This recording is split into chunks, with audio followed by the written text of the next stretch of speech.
Yes, y'all. You know what it is. It's them kids and wives and 9 to 5s, but we are still married to the games. Episode 258.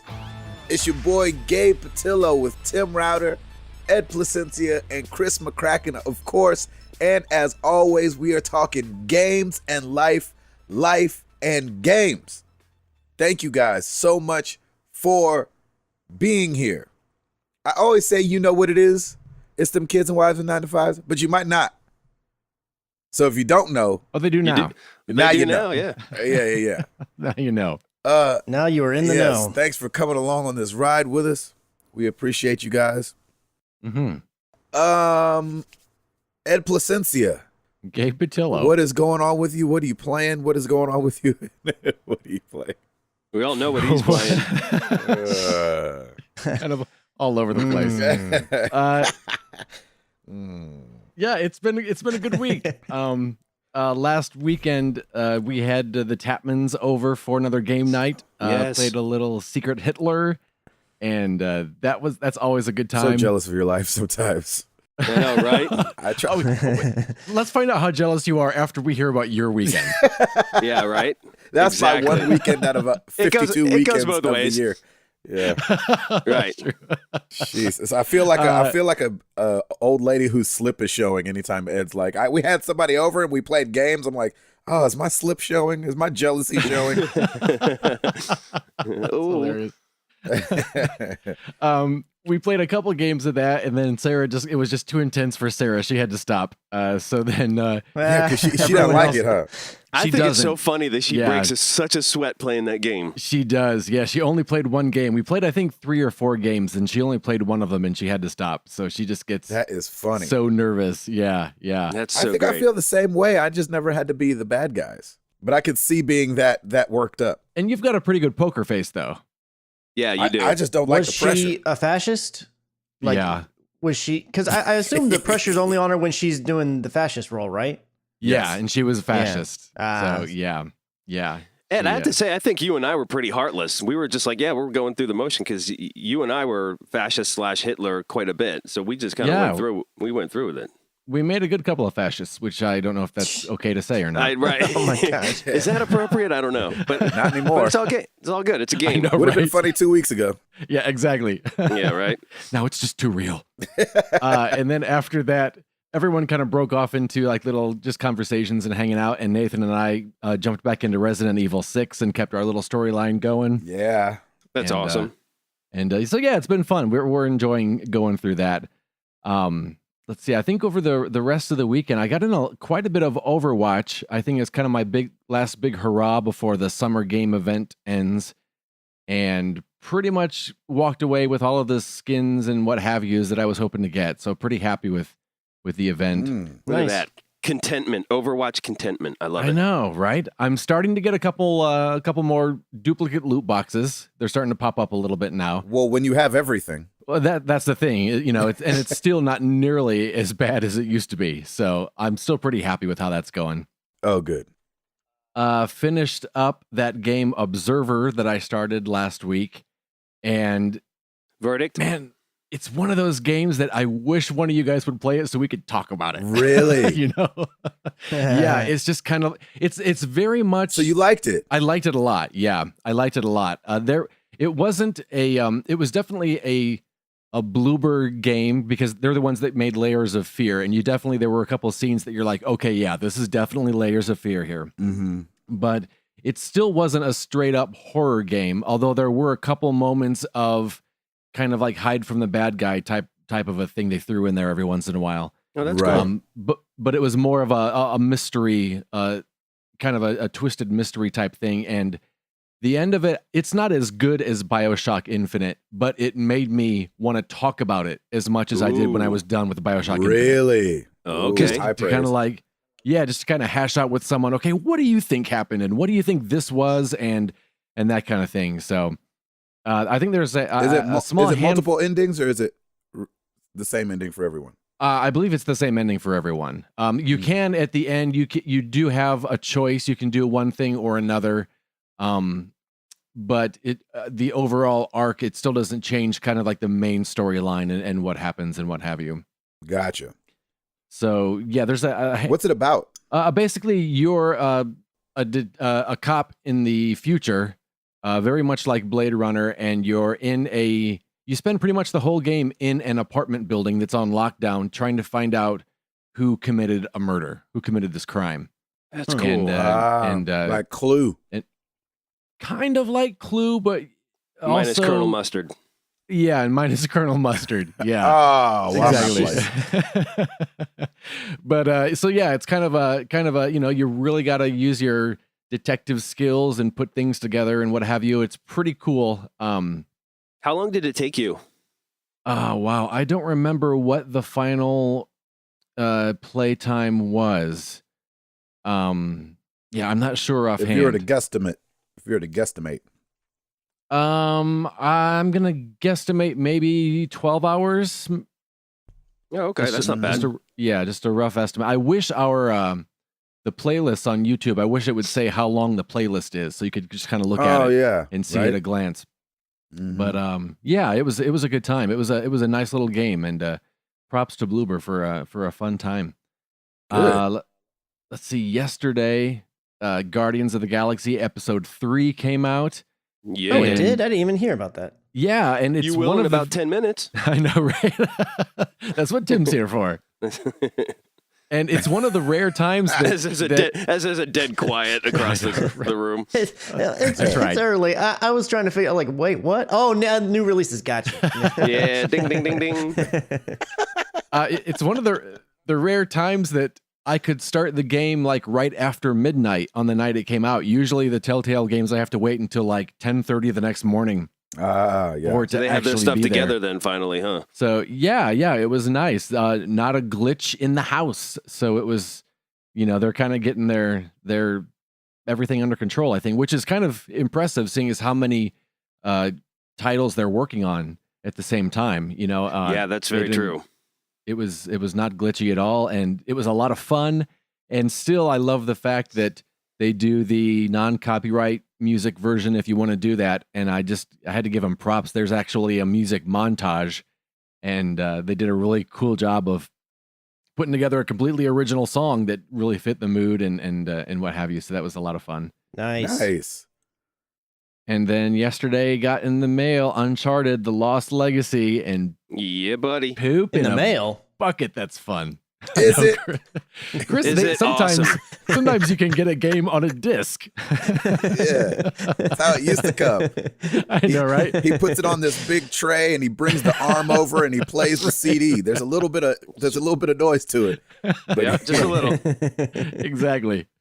That Amazon pre-order discount makes it worth it. Amen to that. That's why I buy stuff from Best Buy. Yeah, I still got to go pick mine up. It's waiting for me. I didn't get a chance to pick it up yesterday. Man, it's so much fun to be back in that world again. I can't wait. Doggone it. I was just having a blast from the beginning. And how in all the Uncharted games, they have all those little treasures that you can find. Yep. Yeah. And it was really hard for me because I usually take my time. I look everywhere. Yeah. And yesterday it was so hard for me to do that because I just wanted to go in and find all the action and get into it. And I was just so excited. Yeah. Oh, it's awesome. Such a good time. They did a really good job of kind of incorporating things you're familiar with in Uncharted without making it feel repetitive. Interesting. I got real nervous the first time I moved a crate, and I was like, "Oh no, Gabe's not gonna like this." But I moved no more crates. I haven't moved a crate since. So good news, good. Gabe. All right, they're back in my good graces. Exactly. So based on what Gabe had said before about his initial impressions, because Gabe, didn't you say that you did not want a Nathan Drake in like a woman form? No, wasn't that your argument? I felt like the writing felt like Nate Drake just being spoken by somebody else. Do you feel that way, Ed, or do you think there's definitely character difference? Yeah, I mean, they totally kept the voices of Chloe and Nadine and their characters, and it's totally Chloe and Nadine, Oh, great. Awesome. That's awesome. That makes me happy. Yeah, and it's just kind of cool because if you're familiar with the Uncharted series, you know who both of those ladies are, and their relationship to Nathan and the Drake family. And, you know, it's just kind of cool. Every once in a while, they'll throw in a kind of a throwaway line, kind of referencing, kind like of a jab at him or something like that. Yeah, just kind of like, oh, that's what they think of this, or that's what they thought of that point in time or something. So it's kind of cool to see that little inside. So this awesome. Is this game set, and don't tell me if it's spoilery, but is it set after the adventure part of Uncharted 4, pre the very, very end of Uncharted 4? Yeah, it's not spoilery, and I wondered the same thing and didn't find out until a few hours in that it is set after, but it doesn't make any difference really. Okay. You know, it doesn't ruin anything going into it. Because really, you wouldn't know who same. Nadine was, I guess, if it wasn't after Uncharted. Yeah, and I remember because I remember that Sully knew Nadine in Uncharted 4, so I still wasn't sure who all did and who didn't. Yeah, so I wasn't sure. It took me a little bit. Exactly. I love it. So yeah, it took me a bit to figure out. Okay, yeah, this is when it takes place because it could have happened at either time, really. Yeah. Yeah, just so much fun, and It's awesome, man. I'm so glad. The puzzles are great. I love the puzzles. They're just like difficult just hard enough. Yeah, exactly. Man, Naughty Dog does it right when it comes to puzzles because it's just like it's not that terribly hard, and you're like, if I just think through this, it's good, and they just keep it that way, and they've always been really consistent with that, and I love that. Oh, that's great. Yeah, definitely.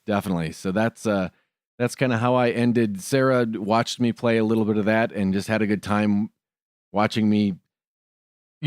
I don't know if you guys remember when we went to E3 and we saw the guy playing the demo of Uncharted. This Lost Legacy. And I got to that part and I was like, wow, that guy was really familiar with this game because I'm dying a whole bunch. He probably didn't have a health bar either. Yeah, exactly. Had that infinite mode on, or that indestructible mode. God mode. Exactly. That's right. But that was my week. It was a good week of some really nice games. I was pretty pleased. There you go. I like that. That's great, man. Yeah. Chris McCracken. Well, I'm officially homeownerless. Yeah. Nice. Oh, you're homeless. Yeah, you are. Chris and I talked, and we're like, we're both nomads. We're both living with people, and we have that's no probably house. more accurate. Yeah. Yeah. We moved in with we did our moving on Saturday over the weekend. We did the whole pod thing. I think I had mentioned that before that we were doing that. Yep. Mm-hmm. They dropped it off on Thursday. And it fit? No, it didn't. Oh no! Really? No. I asked. That's one of the things that I asked Stacey because I think I mentioned before that she was kind of handling all that part. And I did ask at one point. I said, "How large is the one that we're getting?" She said, "I don't know. I just told them I want the biggest one you offer." I was like, "Okay." So they dropped it off. It's not that big? Well, I mean, it's one of those, they always look a bit deceptively small. Like outside, when you open them up, you're like, oh my gosh, this looks way bigger than you would think. Mm-hmm. And we were able to fit everything that we don't want to have to like rent a truck to move. You know, so like the refrigerator and the dressers and the bed and all that kind of big stuff. We got all that stuff in, plus a lot of boxes. But it wasn't quite enough to also fit like all of our patio furniture and the grill Like the and dog. miscellaneous stuff. Yeah. No, not the dog. So we had before we actually started showing the house, we had rented a little storage unit in the neighborhood. There's one right outside our neighborhood. And so that we could move some stuff in there just to like make the house not feel so cluttered so it would show well. And then I think it was sometime last week I went and canceled it, and they're like, "Oh, I set it up to where we had where it would just charge your card, like automatically charge it." And I said, "Hey, I just want to cancel that." And they're like, "Okay, well, you have it through September 2nd." So when the weekend came, I was like, "Oh my gosh, when we got like halfway through, I was like, this is not all going to fit." So I ran up there and I was like, "Yeah, just kidding. Can we continue on since obviously you haven't given it away since we have this through September anyways?" Like, yeah, and they just reset it up. So we fit everything. I mean, we packed that pod as tight as it could be. And then we just put the rest of the stuff inside of the storage unit. The storage unit that we have is not very large. So we filled it, but it's not, a huge thing. So luckily that all worked out and we were able to get everything that we were going to take over to Katie and Kale's over there. I've got everything set up now. My office setup is actually like my computer setup and all that is the exact same, which is awesome because I didn't think that it was going to be the exact same thing. But and the extra bedroom where Kale has his office, it was large enough for me to set up mine on the opposite side or I guess nice. right next to it. So yeah, it's working out perfectly. The 2 dogs, so they have a dog, and that was one of the big questions was, will our dogs get along? So we had brought them together early to see if they would get along and all that. And the other thing is that their dog sometimes has trouble acclimating to new people being in the house. So that was a little bit of worry. More specifically, guys, he kind of warms up to ladies more quickly. So we were like, is it going to take him about a week or so? Well, it only took him like a day, and now he's fine. So it actually couldn't be working out any better than it is. And they're a little bit closer to work than we are, so we've been able to get to work quicker than normal. So that's nice. All the way around, it's working out perfectly. Fantastic, man. Good job. Yesterday, we had the house professionally cleaned, and we went over there after work, dropped off all the keys and everything like that, and told our realtor, hey, we're out. So she's able to move in, the new homeowner, whenever she doesn't. We're not going to ever go back there again, I guess. It's kind of weird to say that. I mean, yeah, it is. It's bittersweet, isn't it? It was. Because, I mean, it's the only home that we've ever had, and we've been there for 8 years. I was like, man, it's just kind of... It's a weird feeling. Kind of weird, to just be leaving. I mean, I guess, granted, we'll be over in that way to some extent because we'll have to get stuff out of the storage unit. And I mean, I'll probably be like, let's just drive by and see what it looks like. Or did she paint it pink or something? I don't know. Snoop. I always do that. Yep. Yeah, I mean, why not? It's curiosity, man. You just the old binoculars in the window trick. What? Oh, yeah. Well, I don't know about that part, but... I'm just kidding. The old call the police trick. The old or someone's in my bushes trick. The old why is that person in my pool? Sorry, we sold you the house. We still own the pool. Not the pool. We still own the pool. Yeah, didn't we say in a clause that we own the rights to the pool and can use it at any time without notice? Exactly. Outside of that, it's really just been getting situated and head wrapped around everything, and figuring out like where the closest grocery store is and where's the closest this or that and all those kinds of things. Right. But it's been really pretty seamless, and we're really very fortunate to our friends for letting us stay here and it all just being that's awesome. The best that it can be, quite frankly. Gaming wise, it's been pretty much the same stuff. I did get Uncharted: The Lost Legacy, but I didn't get a chance to jump in last night since we were running back over to the house, which is kind of across town, and getting all that stuff situated. By the time we got home last night, it was a little bit later, and just wanted to relax and didn't want to start up a game and play for like 20 minutes and then be like, that's not gonna be enough time. So hopefully tonight or tomorrow night is when I'll finally get the chance to dive in. The only thing that I have been playing, I did start a new tour, if you will, on the golf club. So if you're into the golf club and you are in the Marriage and Game Society, it's called the Lost Legacy Launch Tour. So it's in honor of Lost Legacy. That's awesome. Yeah, so it's 3 rounds. I've played 2 of the 3. I need to play 1 more. So if anybody's interested, go join the Married to the Game Society and play the rounds. Hearthstone, obviously, because that's just what I do again now. And then Overwatch, trying to get the skins. Stacy got the soldier skin the other night, so she was super excited about that. That's the first one she's gotten to drop. And then our friend Katie was playing with us, and she got the McCree lifeguard skin. And that's the first one that she's gotten. So it was really awesome to see them finally. That was their first event, really, for both of them, and they finally got something from that event. So they're both really super excited about that. That's fun. And I think that's pretty much it. Are you guys going to have like gaming nights together? Yeah, we've already had the other night. I think every it was night. Yeah, I was going to say because that's pretty much every night. Well, that was one of the things. So the internet that they get here is not quite as strong as what I had at home, and as you guys know, like compared to you guys, my internet wasn't even crazy strong there. So we were kind of like, okay, is this going to work? All 4 of us playing like Overwatch at the same time. And we've done it 3 or 4 times and it's been perfectly fine. Hasn't given us a single issue. So that's awesome. That's been good. And then the other night, like after dinner, we were just like, let's play some board games. We just got out some board games just playing. It's like our own version of the Tatmans coming over, except it's always. That's awesome, man. So it's been great. The only thing that we have not played since I bought it is Secret Hitler, and that's because you have to have a minimum of 5 people, and it's like, we've not had the opportunity to play, so it's just still Y'all sitting in the box. box. You have 2 dogs. Yeah, that's true, but the dogs can be fascists. So hard. They have no tell. We never know when they're the fascists. They always win. Exactly. Yeah. See, that's why you need cats, because then you know they're fascist. Oh yeah. Yeah. Or at least they probably Hitler. are. They're just looking like. And that's pretty much it for me. Nice. Router. Yeah, buddy. Well, it is the topic of the week. It's been the nationwide topic of the week, and it's Piper's topic of the week, the solar eclipse, of course. Eclipse. Oh, Chris. It was a Chris lot of is fun. hating on the eclipse for some reason. I know he's got I'm not no hating love on for the the eclipse. No love for the eclipse. I don't see what. If I was in Oregon, sure, with the whole total eclipse. But here it's I'm like, with you, dude. there's a little bit of a, like I held a quarter up to the sun. Big You're deal. just jealous. That's all. It's all good. I get it. It's cool. No, but Jealous of what? I'm with you on the. I hated. Jealous of the sun?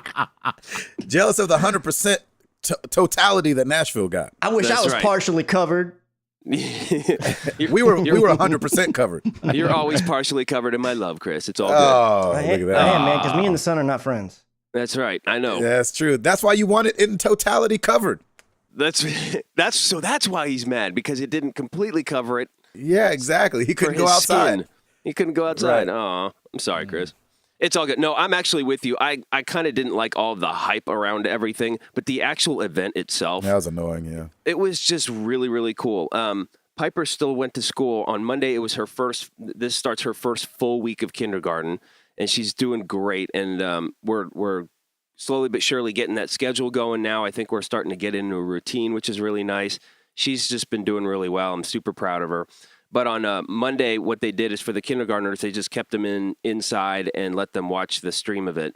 And then they had like a specific way of doing things for all the other kids in the elementary schools, just so that, they don't want anybody to go blind. They don't want anybody just looking up, and that, they were all given glasses and everything. So to try and corral like 700 kids, I get it. Just do it systematically and do it in a way that's as organized as possible.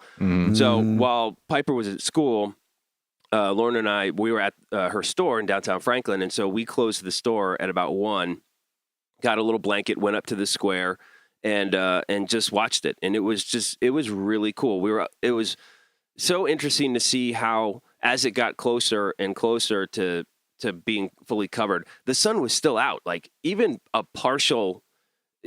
half, when we saw it halfway, the sun was still, I mean, it shows you the power of the sun and how bright it is. And then slowly but surely, it's got like it. I felt like things were starting getting like black and white, like it had this little gray hue to it. And then the next thing we know, there are no cars, no one's moving, like everybody's just stopped. And then the streetlights came on. And in Franklin, we got like 98% totality, so it wasn't like super super dark, but it was dark enough that the streetlights came on. We heard crickets, and then boom, in like a minute and a half, that was it. It was done. And then everything starts to reverse, and then things start getting lighter. And you notice the temperature difference. It was because it was really hot that day.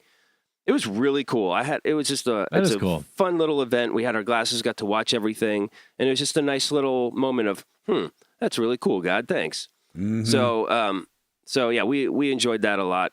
And then, man, this past week, it's just been all about adulting, and I just don't like it at all. I mean, it's just scheduled. Like now we've got we are school parents now, so it's a school schedule. Right. And on top of that, we have all the extracurricular activities. So Tuesdays is soccer, Wednesdays is ballet, Thursdays gymnastics. And it's just like, so we're running and gunning, trying to get everything settled in, get into, all right, you do this, I'll do this, you do this. And we're getting it all put together, but it's just like, I don't like this. Right.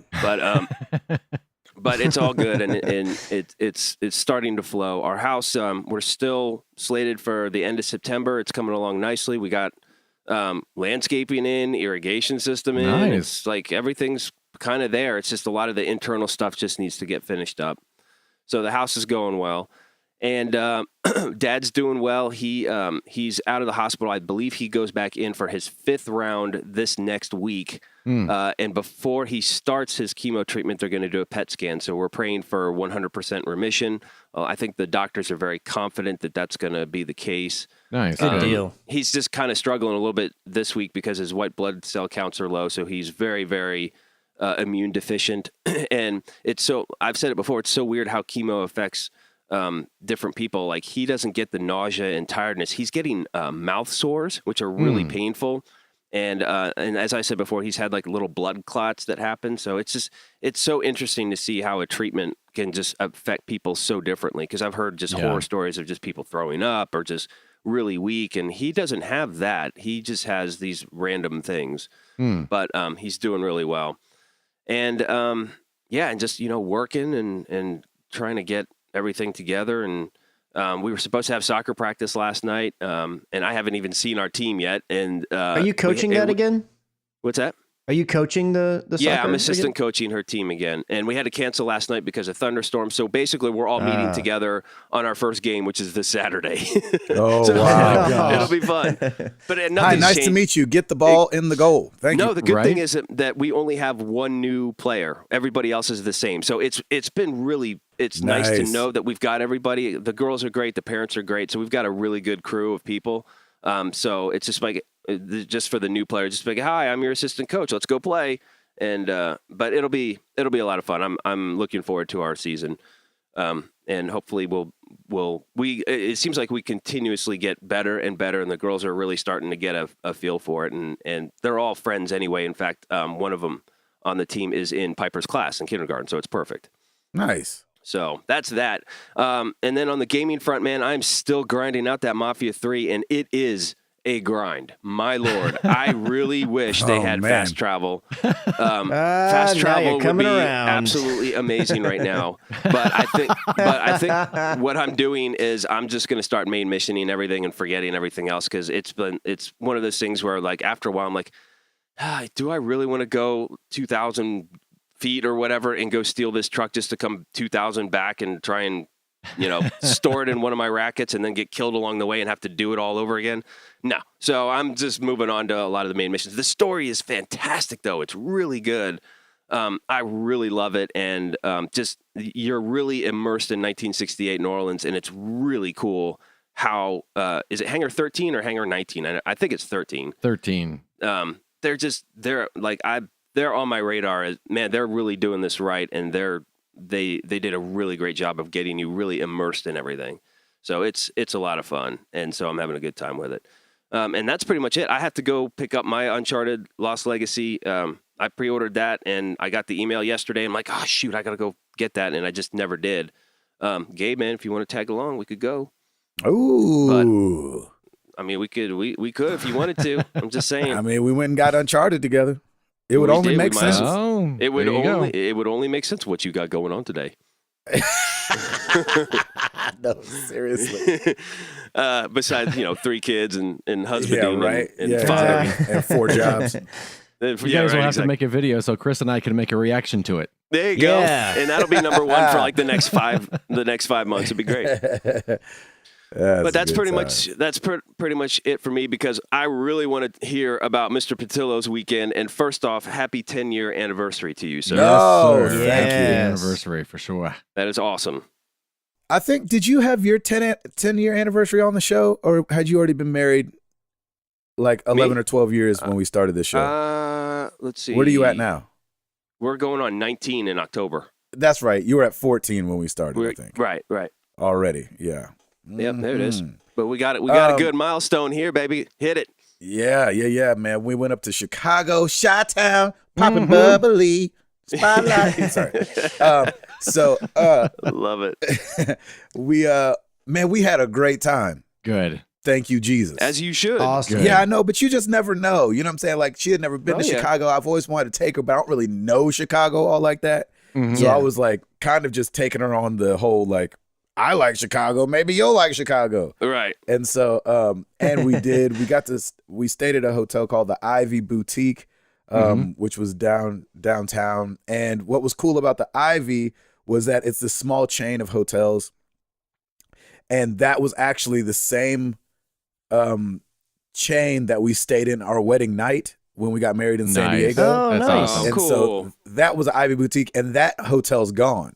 So that one only lasted like 2 years downtown San Diego. So when we went back we were going to go back again to San Diego, and we were like, we should stay at the Ivy, and it was gone. We were like, oh, man, the freaking hotel where we got married is gone. Mm-hmm. So, but there's one in Chicago, so we stayed there. So it felt very fitting for our 10-year anniversary to stay there. And then, oh, man. Mm-hmm. Preach. Bip, Yeah. bip, bip, bip, bip. Oh, Give me your attention, baby. Yeah, go. Anyway, dude, Bruno Mars, listen. Tell me. Yeah.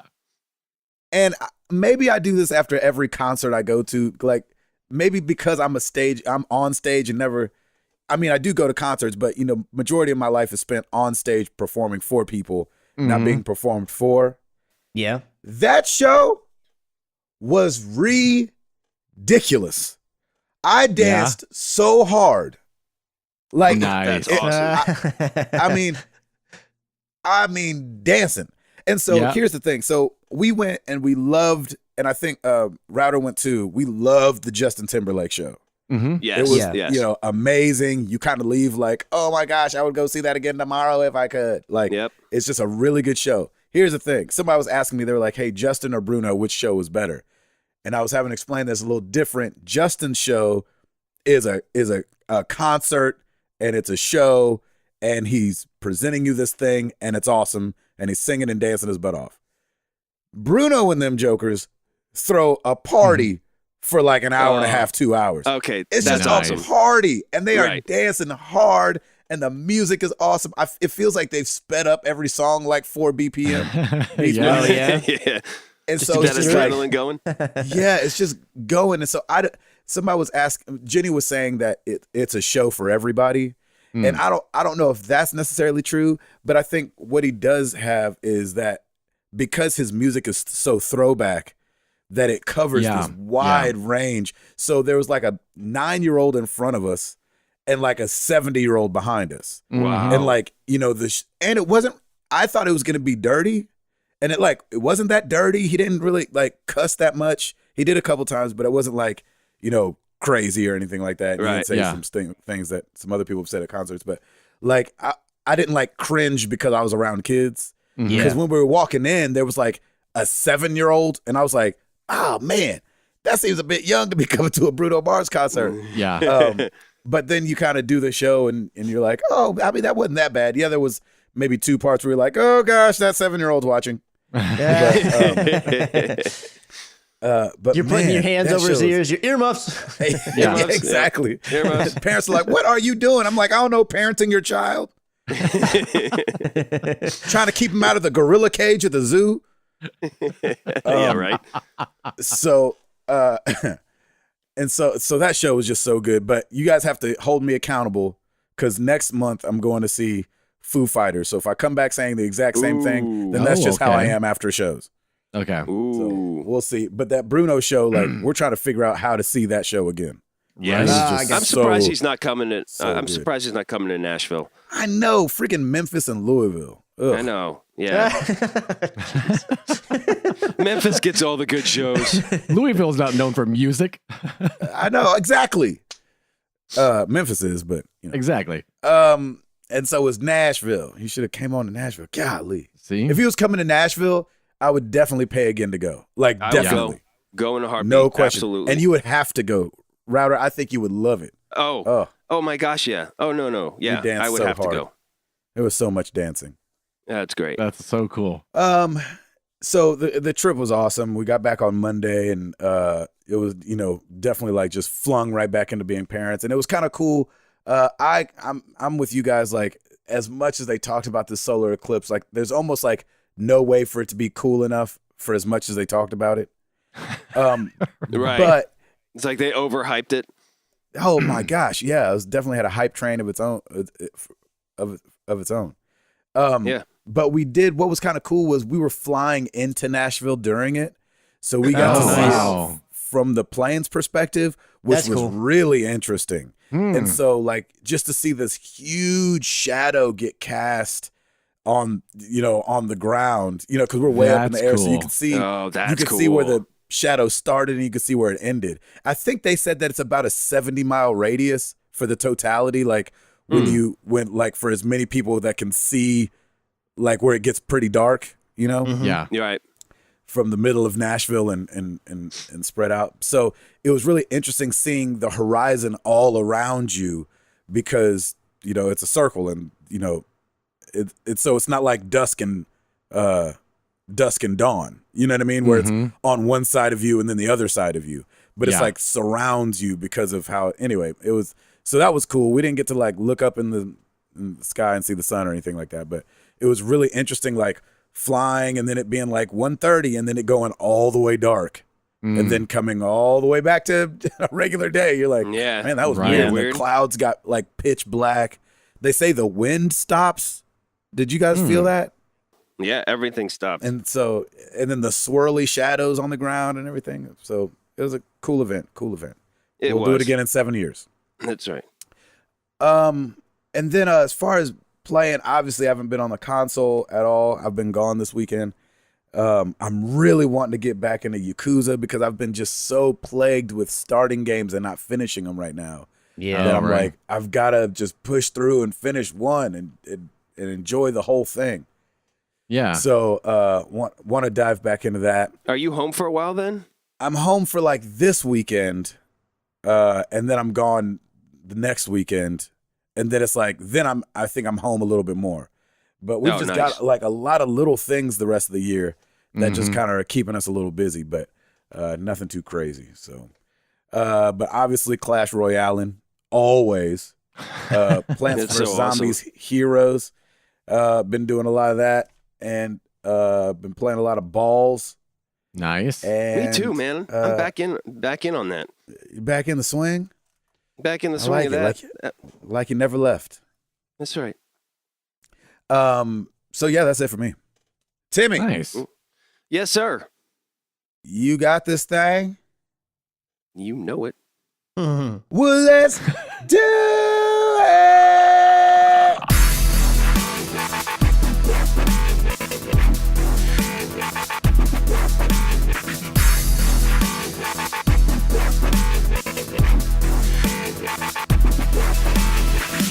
That was so subdued. It's like, you know it. I like the laid back.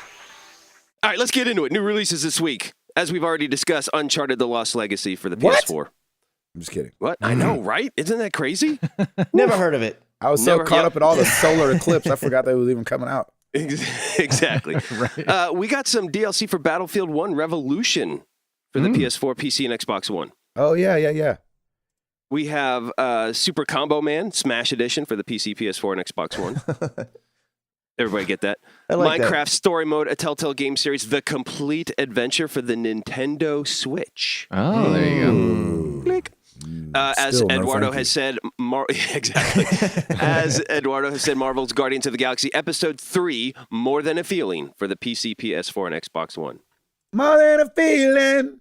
That's right. For the PS4, Mages of Mistralia. Not Australia, Mistralia. Okay, I had to throw that one in. I'm like, okay. Madden NFL 18 Game of the Year edition for the GOAT edition, sorry. Greatest of All Time edition for the Xbox One and PS4. Jack and Daxter, the Precursor Legacy for the PS4. There's a lot out. I'm just going to keep rattling this off. Thimbleweed Park for the Nintendo Switch and PS4. Bleed for the PS4. Wolfenstein, the 2-pack. You get the New Order and the Old Blood for the PS4, PC, Xbox One. Velocity 2K Critical Mass Edition for the PS4 and Vita. Path of Exile for the Xbox One.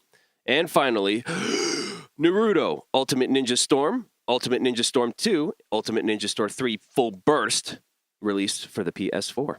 I like how you said that. Full burst. I know, right. I felt the burst. Burst. That's right. You feel the in the burst? Yes, that's how we do this. Ladies and gentlemen, I have to say, I liked Naruto. I played one of those games and really enjoyed myself. Yeah? Yep. Well, you can get all three. Nope. For the PlayStation 4? Nope, didn't think so. Nope, moving on. I love it. I enjoyed the one I played. MPD, 4 July, out now. Here's what we got. Video game spending is up across the board in the U.S. in July. Nintendo drove both software and hardware sales, which grew 19% year over year to reach $588 million. Nice. Consumers spent $277 million on software last month, thanks in particular to the launch of Nintendo's Splatoon 2 and Activision's Crash Bandicoot, the Insane trilogy. The Nintendo Switch and Sony's PlayStation 4 led the charge in hardware sales, which grew 29% to 182 million as compared to July of 2016, which is interesting for me because we've been talking how the Xbox One had such a good run in the spring, and now I feel like they're slipping a little. I wonder if the Switch is taking some of that Xbox One. Well, what's weird is that away. I thought people couldn't find Switches. Like, it's interesting. I didn't know that they were sending that many over here to still be. Yeah, I don't know. Saying that there's a lot being sold. That's interesting. Huh. Yeah, everything's very weird, very weird. But again, this is July, so I mean, we'll see. Mid-September, we'll get August, and so we'll be able to see if that's been corrected and turned around. All right, let's move on to the top 10 games of the month. Number 10, NBA 2K17. Number 9, Tom Clancy's Rainbow Six Siege. Ooh, I think that's coming up on a free weekend this weekend. Oh, really? I think that's free this weekend. Yeah. Nice. I might want to try that. That'd be fun. Number 8, Overwatch. Watch. Sweet. Number 7. Oh, good. I'm glad that's still selling. Yep. Number 7, Mario Kart 8. Now it doesn't say 8 Deluxe, so I wonder if it's just still Mario Kart. It's got to 8. be. I don't know. It's got to be 8. It's got to be the deluxe. It one. has to be, right? Nobody's buying the Wii U version. Nobody. I know, right? Nobody. Sorry, I'm full of songs today. No, keep going. Number 6, Injustice 2. Oh, wow. Number 5, The Legend of Zelda: Breath of the Wild. Yeah, sure. Number 4, Final Fantasy 12: The Zodiac Age. Oh, interesting. Number 3, good Lord, GTA 5, man. Number 3. Ooh. It is. Whoop, there it is. Number 2, Crash Switch Bandicoot: edition. The Insane Trilogy. And number 1, as we mentioned, Splatoon 2. So There we good go. on you. Good on you, Nintendo. Here we go. I got another little fun fact for you. Best-selling games of 2017 so far. Shall we begin? Okay. Number 10, Call of Duty: Infinite Warfare. Oh, wow. Number 9, NBA 2K17. Number 8, Resident Evil 7 Biohazard. Oh, yeah. wow. No thanks. Number 7, Mass Effect Andromeda. Number 6, Injustice 2. Number 5, Horizon Zero Dawn. Nice. Number 4, GTA 5. Of course. Here, this is where it gets interesting. Number 3, For Honor. Oh, wow. Oh, yeah. That Number- makes sense. Yeah. Number 2, The Legend of Zelda: Breath of the Wild. And number 1, Tom Clancy's Ghost Recon Wildlands. Best-selling game wow. of 2017 so far. Interesting. Wow. That's very interesting. Very interesting stats. So I figure I'd share that with everybody. Yeah. And you know what else? We got to give it up to Splatoon being the number 1 seller in July. You got to remember that thing came out on the 21st of July. Wow. Oh, is that Okay, right? Yeah. Wow. Toward the It tail wasn't even end. out that long. Yeah. That's a good. That's awesome. a good call. Good call right there. We do have a few oops. I'm gonna take our boy Scotty Lindsay's on Twitter because he's our teacher, and he said grenadier is actually pronounced grenadier. So there's your teacher for you, Gabe. Sorry. That you had to I go think I through said that. grenadier. Yeah. I didn't go to college. We all knew what you were talking about, but the teacher and Scott, and we all know he. I was homeschooled the last 2 years of high school. And he'll say that's no excuse. Blaming your mom. Right. He's like, you should have known that by 7th grade. Exactly. And then over on Discord, Mark Boucher, in anime, Team Rocket's Meowth is able to talk in normal language, but 95% of Pokemon just say their name. So, Gabe, you're mostly right, LOL. Oh, So yeah. that's right. kind of an oops, but we'll give it a slight oops on that one. Yeah, But and it's that's in all the good. movie. Yeah, exactly. So yeah. that's it for me. Back to you. Oh, Chris McCracken. Well, over the weekend at Gamescom, you were able to, they released the pre-orders for the Xbox One X. It's the Scorpion edition, which seems to be some limited edition. It's just got Project Scorpio branded across the actual console and the love controller that. itself. I think that's a really cool idea too, because Yes. people tend to, usually whenever you get these project names or code names for these consoles, they're usually really awesome. And you're like, oh man, I wish they would have just stuck with that. But you know, realistically, you probably would be harder to market a Project Scorpio. But the fact that they made this limited edition version that's branded cool. with Project Scorpio, I actually think that's really, really cool. And I think it's the only version that you can pre-order at the moment. I haven't seen if you can pre-order just a regular one. Why you would want to, I don't know, because they're the exact same price. It's kind of reminiscent of when the Xbox One launched originally. It had that day one edition where if you got that one on day one, it was branded and said day one edition on the controller and everything. It's kind of a similar thing like that. It's no different than the Xbox One X, the regular version. It just has this little Project Scorpio badge on it. That is cool. I like that. Yeah, I thought that was really cool. And then to kind of go along with that, Microsoft also announced that they have over 100 games that are going to be, they are confirmed to have Xbox One X enhanced modes to them, if you will. And some of them are games that are currently out. And then some other games that are going to be coming in the future, like Wolfenstein, the new Colossus, Gears of War, and Halo 5, obviously, are some of the older games. Anthem is going to be guaranteed to have an Xbox One X enhanced mode.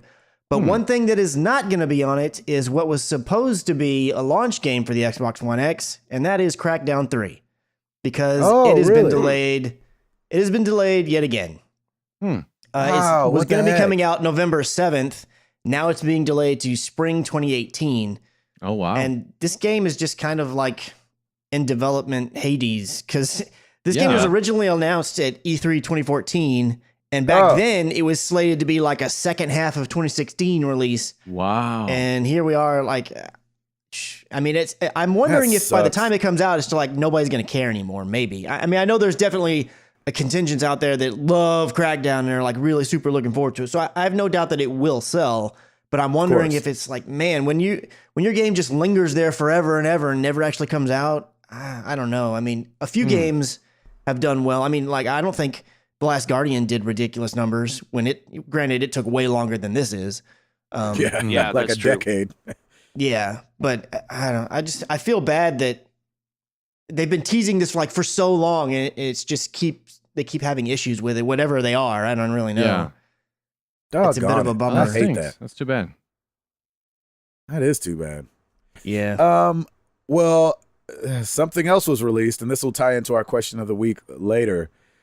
The Shenmue 3 trailer was released. Remember, I was just complaining that I hadn't seen any Shenmue, and I'm glad they listened to the show.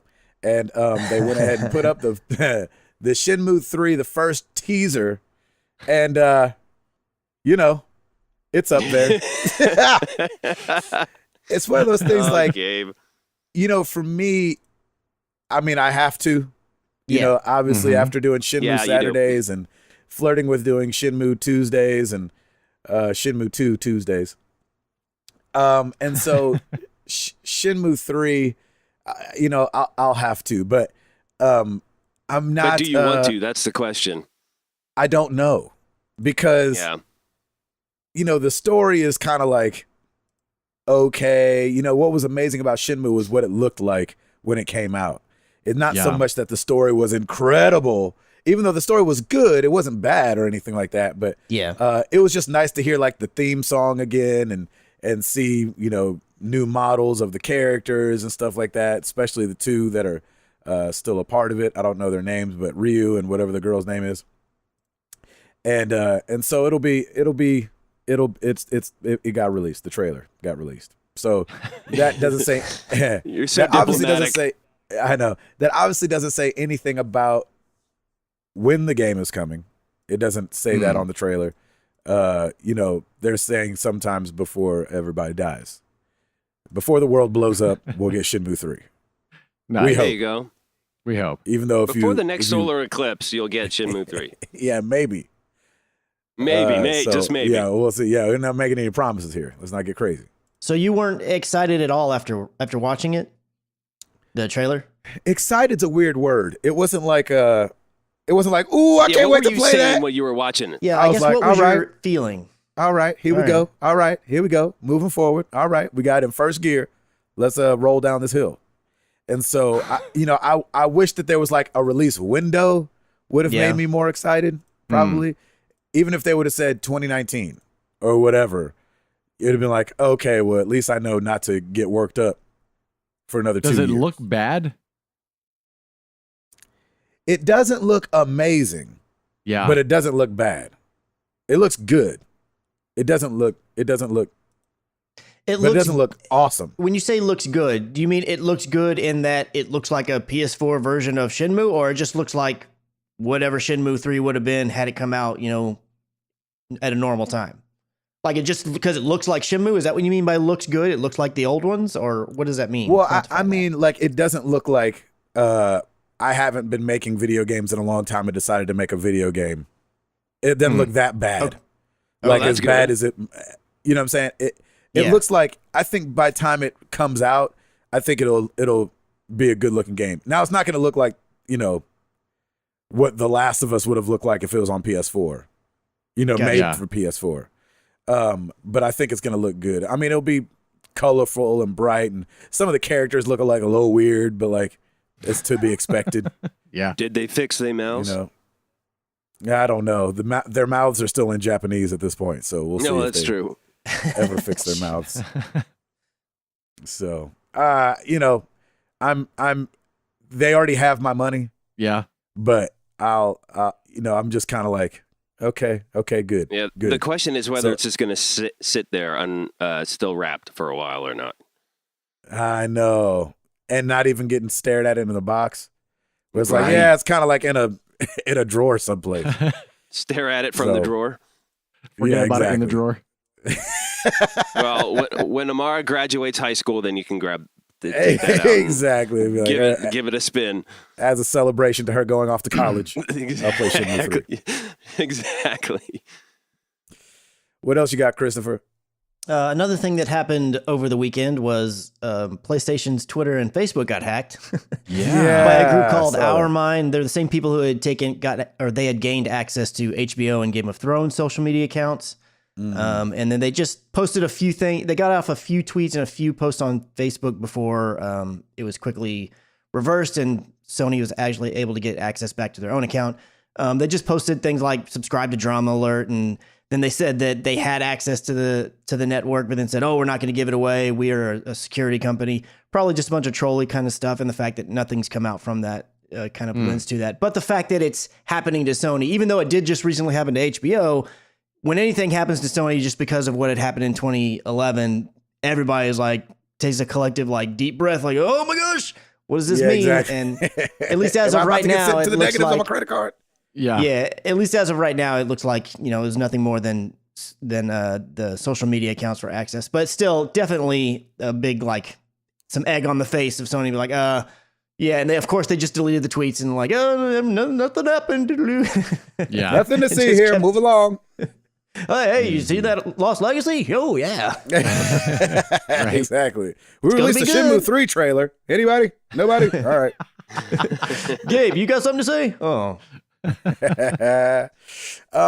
A little bit more info has come out about the Uncharted movie that's being made. Mm-hmm. And I thought this was interesting. So we've all said that Uncharted always felt like Indiana Jones, right? Yeah. So Yes. back in the day, a guy, Joe Carnahan, who's one of the writers, he had said that it's going to be a great movie and going to be anti-Indiana Jones.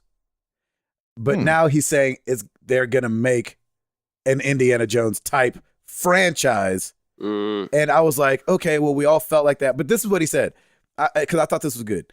He said they're going to try to make an Indiana Jones type franchise for the audience who didn't grow up with Indiana Jones. And so often I forget, you know what I'm saying, because I'm getting older, that there's a whole generation of people that didn't get to enjoy Indiana Jones or have a movie like it.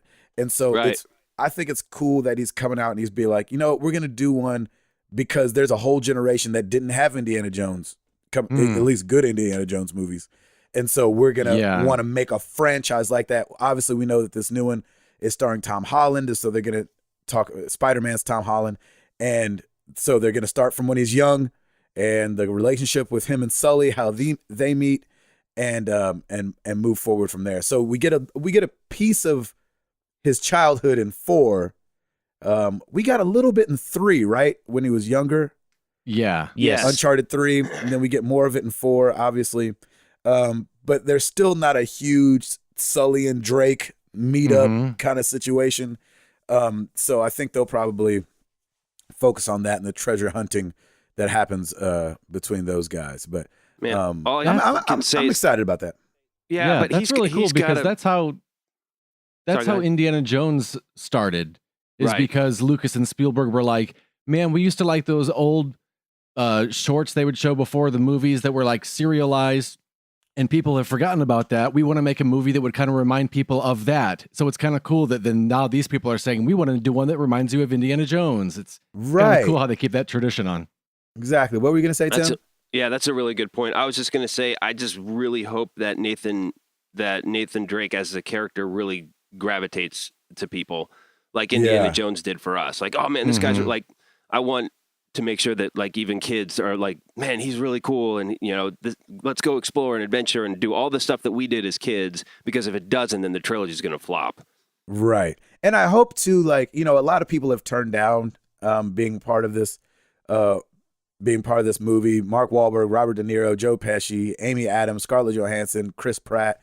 And so it's one of those things where you hope this first one does really good, so that when they do Drake older, some of these other big blockbuster actors come back on board and decide to be a part of it, because I think that would be really cool. Yeah, I agree. And I haven't seen the new Spider-Man yet just because of life, but I really want to. And it seems like everything that I saw with Tom Holland playing Spider-Man in Civil War, I thought was awesome. And so hopefully he can bring the same charisma to the wise-cracking Nathan Drake. He was great. He was great in Spider-Man. So that's exciting. I mean, it's cool. Yeah, exactly, right? What else you got, Christopher? So the Halo 3 is about 10 years old, and there's one fan of Halo 3 that's been working about the past 7 years on building his very own Warthog. Oh, Matt Lighty. It's Matt Lighty. Street legal. Seriously. Yeah, I know. Oh my gosh. Oh, now I want to search even further and find out if this is actually Matt Lighty. But yeah, so he took a Chevy truck frame, and he's been just building this out with most of the gauge clusters and the actual truck pieces, like the frame being 3D printed over the years. But it's pretty much all coming together, and he's doing like the last little bits that he needs to do to make sure that it's street legal and he can actually drive it around the street. There were some pictures posted on Reddit, and I'll see if we can't tweet out a link to these photos. But I just think this is super cool because the Warthog I didn't play Halo 3 because I didn't have an Xbox back then, or Xbox. That was on the 360, wasn't it? 360. Halo 3? Yeah, I didn't have a 360 at the time. But the Warthog was like what everybody always talked about. Oh, I love driving around the Warthog. And I definitely knew what it was. So to actually see one of these photos of this guy's built out and sitting there and actually driving around, it seems really, really cool. And I always love it when people take something that they love from a game.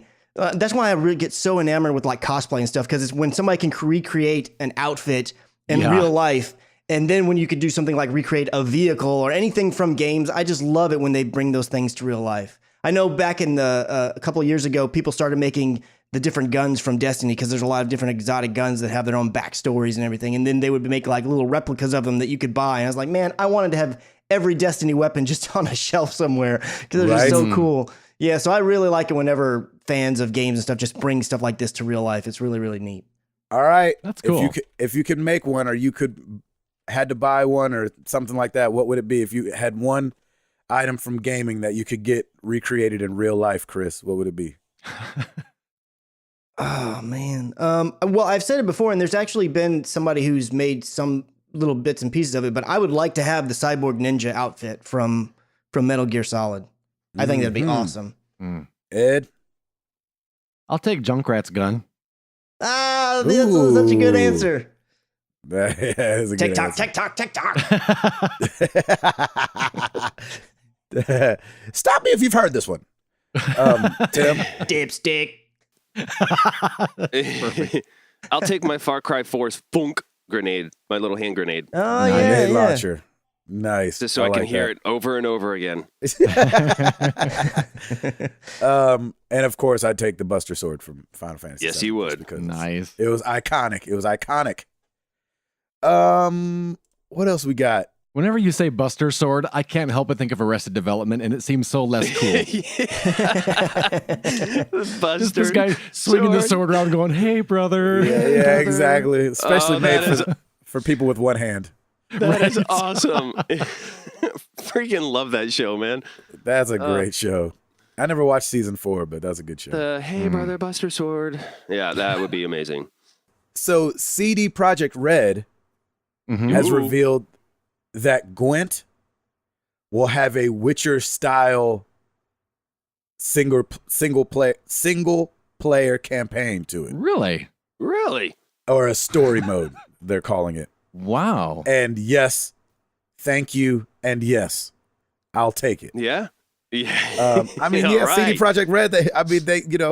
They did Witcher 3, and so it's and they're doing this Gwent, the card game, and they're adding a story mode. What? Yeah. Well, do you think it'll be similar to some extent like the solo adventures that you can do in Hearthstone? You think it'll be something like that where it's card based and you just kind of tells a story and you go through a little quest? I don't think so. Right. I don't think so. So it said players, this is what they said in the press release. Players will explore new and never before seen parts of the Witcher world, embark on thought-provoking quests, gather resources, as well as engage in custom-made story battles which twist the game's rules in wildly unexpected ways. Yes, thank you, and yes.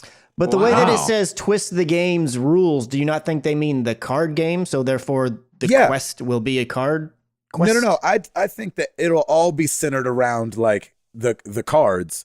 But I think that when you talk about exploring never before seen parts of Witcher, that's definitely not like Hearthstone. You know what I'm saying? Hearthstone, you don't walk around in a world anywhere. So you think that you're going to be walking around like with a character? I think you're going to be and like putting together a deck. You know what I'm saying? To have to battle all these other, some quests will unlock different cards like they did in Witcher 3. That could be cool. Thank you. Yes, and thank you. Wow. That's all The Witcher was for me anyway. Since I never made it to Skellige, all I was doing was collecting Gwent cards. Yep. It was and I was the exact opposite. I could care less about Gwent, and I went to Skellige. Thank you very much. Exactly. But I'm just thinking if there's treasures you can find and events you can do, and then you'll have to play like some guy in some bar, and he's like, you can only use these kind of cards. I think that's the games where they're talking about twisting the rules. Yeah, if that's stuff like that's the way it's playing out, that seems really cool. Yes. Wow. So it says, let's see, I don't know.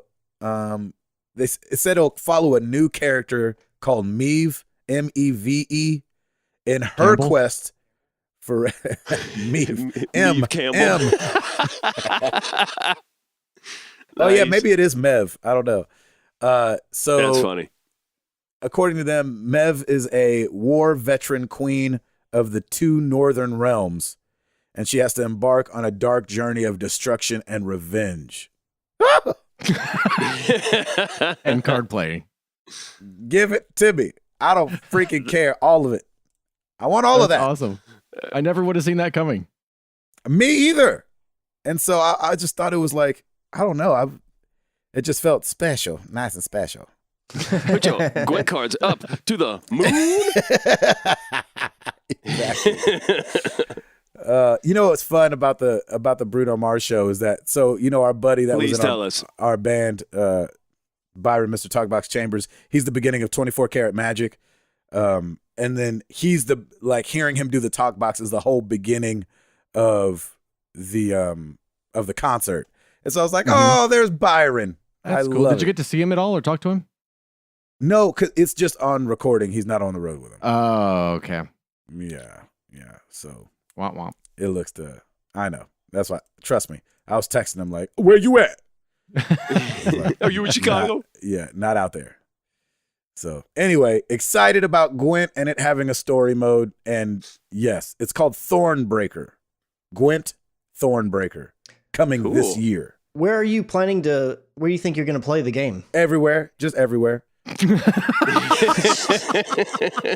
Hashtag poop life. Everywhere, just everywhere. I don't know. I haven't looked and seen where it's going to be released, but wherever it's released, I'm getting it. That's so you're going to buy multiple copies of it? It depends. If it's that good.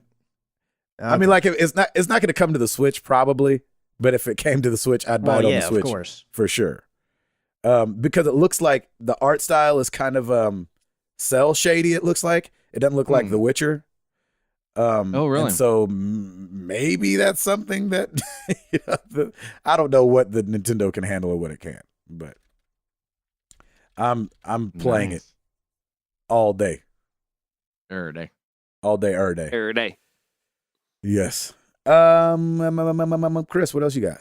Well, since you were talking about Nintendo, let's go ahead and mention how the SNES Classic pre-orders went up yesterday. They did? For some people, it went over last night. Yeah, they did. And it sold out. It was a shock. Pretty much everywhere, I think. All four of them. Yeah, and then I think GameStop was saying that you could pre-order in store, but I think most of the locations had like a limit of 10 or something like that was what was said online. That's too low of a number, but whatever. Yeah, I didn't get one, and the more I think about it, I don't know. I mean, I already said I wasn't going to jump through hoops to try to get it. We'll have to see. Like Nintendo has said over and over, like, oh, we're going to make more.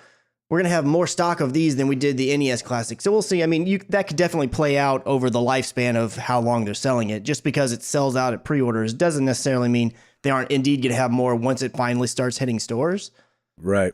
But it just feels like it's rinse and repeat. I mean, with Nintendo, that's the way that it goes. So. And it seemed like Monday night going into Tuesday when Best Buy and Amazon put up their pre-sales. Yes. Why do it in the middle of the night? I don't know. Maybe just not as many people are up. I think it was like 1 o'clock Pacific. People were happy about that. Eastern. Yeah, something. But it did last for a little bit less than 30 minutes, I think. And so that's a big window. But everybody's also asleep. And then Chris gave us a heads up yesterday. It was like, hey, word of mouth is it's going to be released on Walmart for the pre-order. So I was right there. I had an alarm set on my phone, and I think I got one. Oh, nice. Good job. I don't know because it's still Walmart, and they've canceled me before.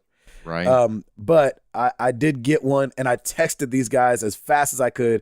I text Sammy that I hung out with at golf camp that I've talked about, and I text Ed and Chris. And Chris said he didn't see it, and Sammy said he didn't see it. And I sent Sammy, I probably ordered it and text Sammy still at 12 o'clock. And by the time he got there, they were sold out. So I think that on Walmart.com, they sold out in less than a minute. Whoosh. Unless he didn't see the text for a couple minutes.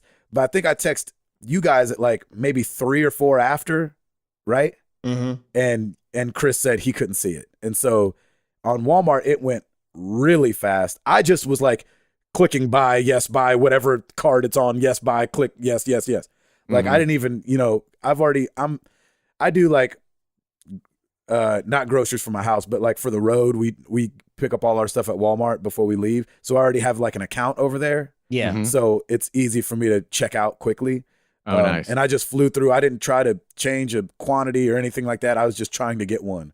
And so I've got an email, but we've been here before. Right. Yeah, but I mean, I would assume, which granted, it could be anything, but the fact that it's not an accident this go round and you got in right at the front of it, I would assume it's going to go on through. Man, and I felt like I was watching Amazon, and this is the frustrating part, and a lot of people were saying this on Twitter. I got because I had a thing set up for Amazon and for Walmart that said notify me when they come back in. I never got an Amazon notification. And that's what a lot of people were saying. And I got the Walmart one 3 minutes after it dropped, and they were gone by the time I got the email. And so it feels a little frustrating that they let you know and they're gone already. I don't even know how people know. Like when I was checking GameStop all day, number one, GameStop's website was down for the better part of yesterday, I think getting ready for the launch. And it felt like I was like, refresh, went downstairs, made some coffee, kissed the babies, came back upstairs, refresh, GameStop, Super Nintendo sold out. And I was like, what the heck?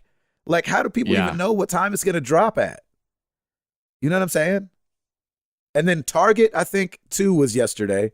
And this is Tuesday. That's the one I was about. paying more attention to. I didn't know a time frame, but I have a card, one of those red cards or whatever, already set up on the app or whatnot. And at Walmart, I don't have an account. So like I downloaded the app and I was like, well, I'm going to look around and see. And I created an account, but I hadn't attached like a card or anything beforehand. So I was really more paying attention. I figured, well, if Walmart goes, let's say at noon, well, then I'm sure Target's going to be somewhere around that same time frame ish, So I really kept paying more attention to Target. But like I said, I was waiting to see if you hit me up. And I happened to be running an errand at the middle of the day, like outside of work at that time. So I already knew like I couldn't keep an eye on my phone because I'm having to drive across town. Yeah. So I knew it probably wasn't going to happen, but it's still, you were really I was hoping, I was like, look, Nintendo said, oh, we're going to do you right this time. And it just feels like, well, fool me once. Same old, you know? same old. I know, and I don't know how many they would have to have sent to us for it to be okay. You know what I'm saying? Like how many? Maybe just for everyone to get one. No, but how many people is that? And how do you I know don't know, what that but number is? Because you got feel all the like, scalpers yeah, out there trying to get them too. You know what I mean? Yeah. As soon as someone can't get one, then it becomes a problem. Like, and people start getting upset. Right. So yeah, I don't know what that number is either, but it's got to be a lot. You can't satisfy everyone until you can satisfy everyone, I guess. Right. That's my motto. Exactly. So, yeah, I think, so GameStop, Target, Walmart were yesterday. I think that people are still holding out for Toys R Us. Oh, right. They don't know if Toys R Us is going to do them or not. So we'll just have to wait and see, I guess. I don't know. So are you going to still try to get one, Chris? Or are you done with them? No, I'm if I'm walking a store and look, there's one and I feel like getting it then yeah, I'll get it. But I'm not gonna go wait in a line day of. I'm not gonna do this refresh crap. You know, I'm not doing any of that stuff. I'm not gonna play into all that. It's not that important to me, quite frankly. I mean, because I can easily get something like a Raspberry Pi and get all these games just anyways, and that's much simpler if I really, really wanted them. And there's honestly, outside of Street Fighter 2 Turbo or whatever it is, like that's the only one out of their list of 20 that I'm like, man, I'd really like to play that again with like an SNES controller. Yep. Everything else on their little list is not like blowing up where I'm like, oh my gosh, I want to play blah, blah, blah so much. I don't really care that much. So if I don't get it, my heart's not going to be broken, but I would like to have one. Yeah. I got you. You got anything else, brother? Oh, and by the way, Gwent's coming to PC, Xbox One, and PlayStation 4. There you go. Nice. No, I do not. That was my last story, by the way. There you go. All right. Ed Placencia, take it away. You know, I just got to say, I'm super stoked about Overwatch releasing that new Junkrat-themed map. I know. Junkerton. I'm so glad he got a map. I know. I'm so stoked. And he and Roadhog got a little short. I was so happy about that. I was actually surprised how very little Roadhog spoke in that. I thought they were going to be like back and forth kind of thing. But yeah, it was still really cool, like he doesn't talk. Yeah, he spoke like right at the very end. He was like, "Oh, you idiot" or something. Right. It's so weird. But yeah, I was super stoked about that. Yeah, definitely. Let's see. Over on the YouTubes, it's all Ed all the time. That's right. Exactly. It's EdTube. There's no excuse for you to say there's nothing to watch, because even if you're talking about TV, there's something for you to watch on YouTube. Exactly. We've got Observer parts 10 through 31, which includes the ending. There you go. Guardians of the Galaxy episode 3, Hooked on a Feeling. That's all up in its entirety, parts 1 through 6. And then Uncharted, The Lost Legacy, parts 1 through 11. We've got just over 5 hours of the new Uncharted for you to watch. So if you don't have a PS4, but you like the Uncharted games, you can swing by there and not spoil anything and check it out. Heck yeah. Looking at our top 10 YouTube videos, combining the average watch time and views for the week of August 15th through the 21st. Number 10, Observer Part 23, Room 028. Number 9, Observer Part 2, Adam. Ooh, nice. Keep going. Number 8, Watch Dogs 2 Part 5, Bottom Dollar Fail. Number 7, Watch Dogs 2 Part 6, Bottom Dollar Complete. Yep. Number 6, Married to the Games, episode 257, Thunk. Number 5, Gabe and Chris react to The Last of Us Part 2. Oh, man. Tim failed you all, Jim. I know. Failed. I'll get on it this week. Man, we're falling hard. Jump back into it. I apologize. Number 4, Observer Part 7, Paulina and Pieta. You thought I was going to say Pierre, but Paulina I didn't. and Pieta. Right. Number 3, Ori and the Blind Forest Part 14. Number 2, Watch Dogs 2 Part 19, Paint Job. And number 1, Watch Dogs 2 Part 48, Ghost Signal. Sansalini cameras. Wow. I like it. There you go. And by the way, Hellboy, Raiden, and Black Manta are coming to Injustice 2. Oh, really? That'll be fun. Oh, yeah. Yeah, I love Raiden. Nice. from the Mortal Kombat days. I don't know those other people. I only knew Raiden. I just thought that was an invisible gas he had to worry about. I know. That's Raiden. That's Raiden. Oh, okay, gotcha. Oh yeah, just to clear that up for you. That's what Chris You're is close. about to. Close. Yeah, Chris and Tim are about to have to do those tests. That's going right. into some new houses. Yeah. Ugh. Do you have any Mortal Kombat characters in your house? I hope Exactly. Just floating over in the corner. The old Like, Raiden crap, test? this is gonna be awkward. Oh man, we do have Raiden. Dang it! You don't need to bring a machine in to test that. Why'd I have to pay for this machine? Just look at him. He's standing right there. Yeah, you can't see him. Ah, no, we gotta put this machine in here. He's got a bloody head in his hand. Piper's topic of the week: severed heads. That'll be next week. Severed head. Nice one. That was good. Thank you. Thank you. Thank you, Eduardo. Daddy, what's decapitation? Oh my gosh. That's funny. Thanks, Ed. Well, every week we ask you guys a question. Last week was no different. We asked you guys, have you ever fallen asleep while gaming? I loved this, by the way. Starting over on the Discord, we've got Fluxel. I've never fallen asleep while gaming, but my brother did while we were playing WoW one night. 1 minute things were fine, and the next his character is walking into a wall and there's no response from him over voice chat. It's awesome. Love that. Hello, brother. Hey, Hello, brother. Hey, Hey, brother. Gosh, so Hey, such a hermano. good show. Jeff, So good. nope. Like Chris McCracken, I can't fathom the idea of being so tired that I fall asleep while playing a game or doing anything. I need to be in bed and trying to fall asleep to Wow. actually fall asleep. It's because you're not an old man yet. Yeah, I pretty much am the same way. Yeah. Give it like 10 years. I know, right? I was like, give it time. Every place will be comfortable. Yeah, it'll come. Stumpwater Jack, I used to do it fairly frequently. When I was starting college, I developed insomnia, and my niece and nephew came to live with us. Between classes, I would buy an energy drink, and by the time I would get home, it was my turn to watch the kids. All this to say, I would regularly fall asleep for an hour or two while playing Final Fantasy XI. Shoot, I was hoping he was going to say while watching the kids. I know, I did too. Though I was usually smart enough not to be in a party then, though there were a couple of oops. Nice. I like that. That's really funny. Over on the forum, we've got Josh S. Street team. My wife is a nurse, and she works every Friday night at the local cancer hospital. So Friday nights are when I try and get in long gaming sessions. Problem is, I don't start playing until all the kids are asleep. Yeah. By the time I've gotten them all put to bed, I'm exhausted. So yeah, I have fallen asleep. It has happened way too often trying to game like a teenager, but being in my mid-30s, I end up snoring on the couch while my in-game character ends up hanging out. Luckily, though, I've never fallen asleep in a multiplayer match, though. Oh, nice. Nice. Neebs, yes, both controller and the phone at hand at different times. Usually it's because the game just feels so good to put down until I'm most definitely down for the count. Oh, no, that's right. Jezri Dev. Oh, yeah. It always happens to me.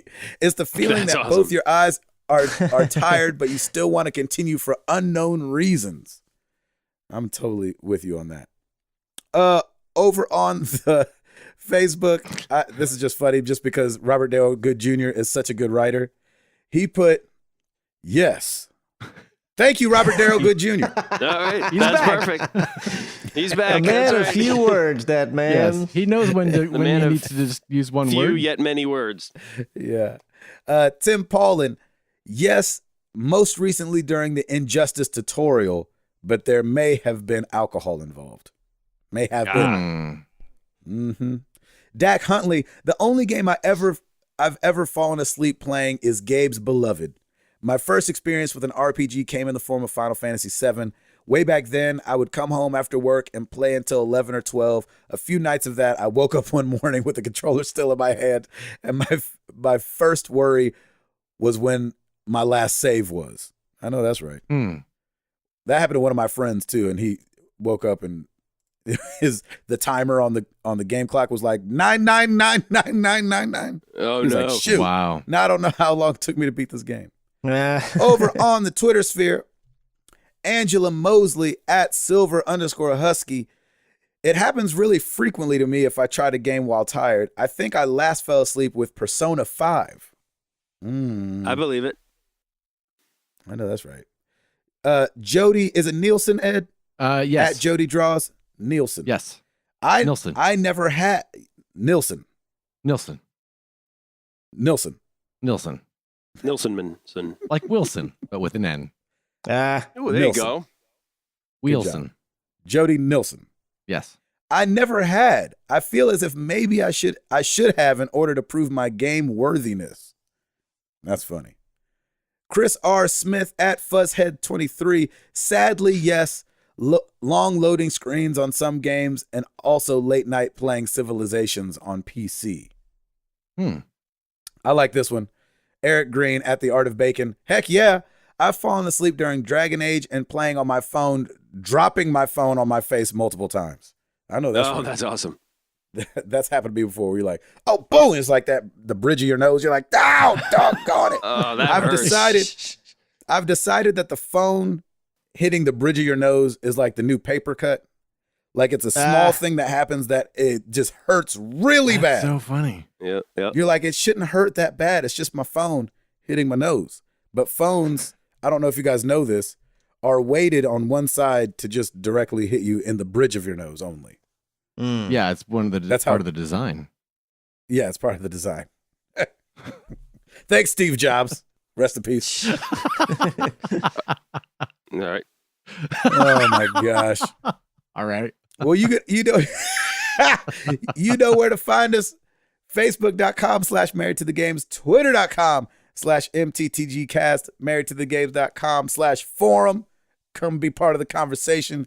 Like Ed said, YouTube.com/married to the games, and now on Patreon at patreon.com/MTTGcast. No, just MTTG. Sorry. Patreon.com/MTTG. Woo. Yeah. And Chris. Rate us on iTunes so we can be as popular as the Eclipse. Yay! Oh, there you go. Yay! Eclipse 2017. Wear your glasses when you listen to us. That's right. I can't Wear see. glasses when you I listen can't to see. Yeah, exactly. Right. All your near Or headphones. earplugs. Yes. Yeah, earplugs inside your headphones. Well, let's get into some questions.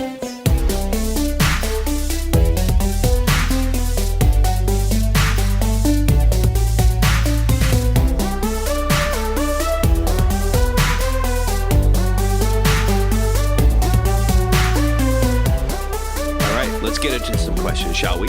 We're going to start with Discord. We're going to start with Nova Beyond. What's the right amount? Speaking of sleep, what's the right amount of sleep? More than I'm getting. Yeah, Yes. no kidding. Right? I don't know the exact number, but more than I'm getting for sure. If you wake up and you feel refreshed, that was the right amount. That's exactly There right. you go. I like that. That's a good one. Good answer, Chris. Very good answer. Be here all week. All right, I like that. we got our boy Q. Memphis represent Quiley Cox. How long do you spend on a difficult level or puzzle in a game before looking up the solution on YouTube? By the way, my wife calls this cheating, but I disagree. 22 seconds. For Chris, it's instant. I do not have time for that. 22 seconds. I love it. Ain't nobody got time for that. You know, No, I don't know how long it is, but I will. If I can't figure out a puzzle within, if I started to get annoyed, I'm just like, whatever, YouTube. And that's how you do it. Okay. yeah, I've done that too. How long though? Not 22 seconds, Router. I would say like 20 to 25 minutes. Yeah, I give it a good college try. Maybe not 25 minutes, but like if it depends on the thing. So if it's like, if Yeah, it's that's just true. a little It does depend on puzzle, the puzzle. and I'm staring at it over and over again and I just cannot figure it out. I mean, I'll Yeah. definitely give it 10 to 15 minutes, but I give it the old college try. I don't think it's cheating. I feel like it's like asking your buddy how you get past a certain part of something. It's But, phoning a friend. Yeah, it's definitely phoning a friend. And I don't like to do it, but I Yeah. will if I need to. Yeah. I'll usually spend at least a half hour on one, but I'm like you, Gabe. I hate to do it. I don't think it's cheating. I just really don't want to have to do it. Mm-hmm. And yeah. Well, and what's funny is that when you look it up, there's always like a gazillion solutions on YouTube. Like Right. everybody does this, so it's not like we're doing something that hasn't been done before. I mean, it just happens. You get to the difficult level because, as Gabe said, ain't nobody got time for this. So yeah, and there's part of me that's like, I shouldn't have to look. It shouldn't be so difficult. I should have to look it up. I'm like, come on, game. Yeah. I'm not that smart. Very good question, Q. Thanks for that. Good and good to hear from you. Quiet Storm 98. Hey guys, I wanted to share some good news. All right, cool. That's some good news. I recently got accepted into a doctorate program in psychology. So this fall, I will start a long 5-year journey. That's awesome. Man. Congrats to you. Not here to brag. I do, in fact, have a question. I'm going to need you guys to do the show for at least another 5 years. You've been a big part of my week since I discovered the show around episode 150. Wow, so he's definitely newer.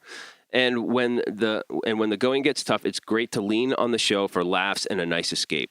Nothing like a good old Placencia rage quit. Rooting for my Cowboys with Chris, harmonizing with Gabe, and nerding out on AC or Far Cry with Tim. So can you do this for me when I am done? How about a free session on the house? In 5 years, we're going to need way more than one session. I know, right? No kidding. We're going to be so broke. That's awesome. Congratulations, man. That is fantastic. Yeah, that's really cool, man. That's really cool. That's and yes, man, if awesome. we can, if we're here for another 5 years, we got you. We got you. No problem. We got you. Yeah, we got you, brother. Bad Gamer Elite. What's your favorite Jelly Belly combo? What's that? Is that a jelly beans? It's a jelly bean. Jelly bean. Those jelly beans, and I should say Bad Gamer Elite historian because that boy is killing it on Discord right now with going through everything and making memes. Man, big ups to you. Right? That is so awesome. Thank you. I think it's awesome. It's so great. I mean, they're just so fun. Like he just put up one. They are. He said episode 58 is the first time we sang "Let's Get Into Some Questions." Yeah, that's so cool. Wow, so that's almost it's 200 really episodes ago. That's nuts, man. What's really funny is that he also mentioned like the first time I think it was Cat Jack was mentioned, and I didn't realize Cat Jack had listened for that long. Yeah, I didn't either. And so maybe he just got like involved in the community, but I thought he was a relatively new listener. So that was really cool to hear. Yeah, it's crazy how much he points out and you forget until he is like, really, it was that far back or that was the first time or yeah. He said we foretold again that Telltale would do Batman. I know. That's crazy. Cool. Episode 61, the first time Ed's voice is heard on the show. That's weird. That's a long time ago. Episode 61 also the first time we did answer MTTG.